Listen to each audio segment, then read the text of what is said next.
Welcome back. Artero is here from the Marianas Alliance of Speech and Hearing Professionals to talk about Better Hearing and Speech Month, which is this month. May. Good evening. Andre, thank you so much for joining us today, Hafaday. Thank you. So go ahead and tell us a little bit about this month and what we have planned. I'm part of the Marianas Alliance of Speech and Hearing Professionals, and in association with our national chapter, which is the American Speech and Hearing Association, we like to celebrate May being Better Hearing and Speech Month. And our association has done some outreach programs throughout this month. We're a small association, so we've piggybacked with other agencies. We piggybacked with the Autism Families last April. Last Saturday, we piggybacked with Healthy Mothers, Healthy Babies. And this Saturday, we will have a reading at the public library. This evening after our show, there's a mixer for the speech pathologists and audiologists. So we're just kind of getting the word out that, that May is Better Hearing and Speech Month. Right. And so tell me a little bit more about what that means. What is better hearing, better speech, and who can benefit from those programs and resources? Well, everyone benefits from better hearing and speech. It encompasses everything you do, communication, verbal and nonverbal. Speech pathology deals with either voice or speech production, and also language production, language memory, pragmatics, nonverbal.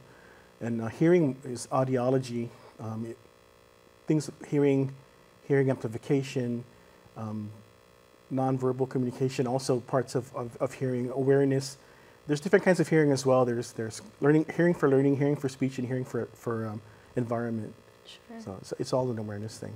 Great. And I know you said you work with children, so maybe you could tell us a little bit about your own experience in that department. With the speech and language pathology in the National Association of ASHA, over 70% of us are school speech pathologists, which I'm also. I actually retired 3 years ago, but I came back to work because we're shorthanded. So if anybody wants to do speech and language pathology as a major for college, go for it. There's going to be lots of jobs. I deal with students 3 to 22, or depending on the age out. But sometimes when the need is, we service children from 0 to 3. There is a program within the department that has 0 to 3 population, and sometimes they get inundated, so they bring some over to us. Our therapists are all in the schools. We have everyone at the hospital, the local hospital, GMH, GRMC.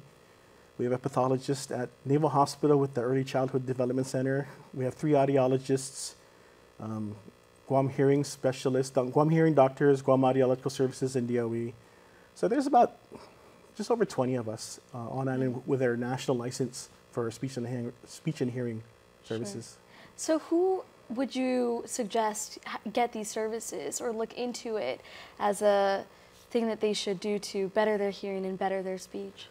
Well, if parents or teachers or actually anyone can make a referral, if it's a student, and in fact we've received referrals from either the doctor's office, hospitals, when the children are just born, there is a hearing test that they were given. Right. And even if children are born with some risk, they were referred to either ourselves, some of the other outside agencies have been referring students to, or not even students, but children to us. So if they're 0 to 3, birth to 3, they go through the Guam Early Intervention Services, and if they're 3 and older, they come through the Department of Education, our speech pathology department.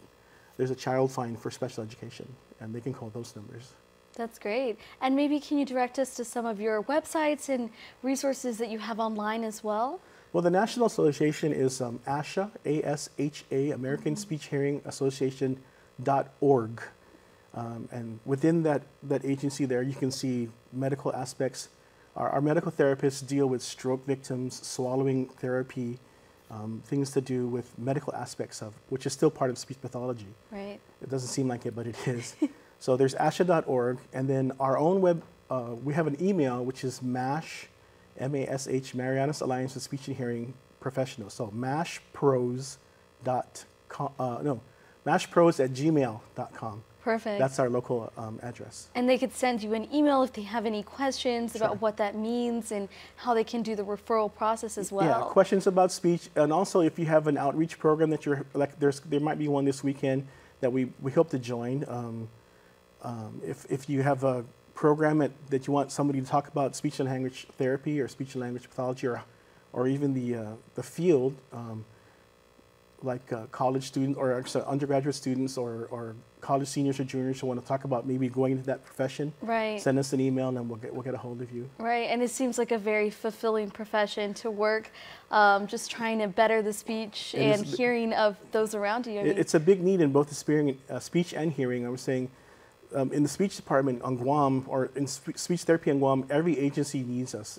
Guam Hospital, mental health, social services, Saipan calls us all the time. The regional areas, sometimes we go out and do tests for the other islands. So it's a big need.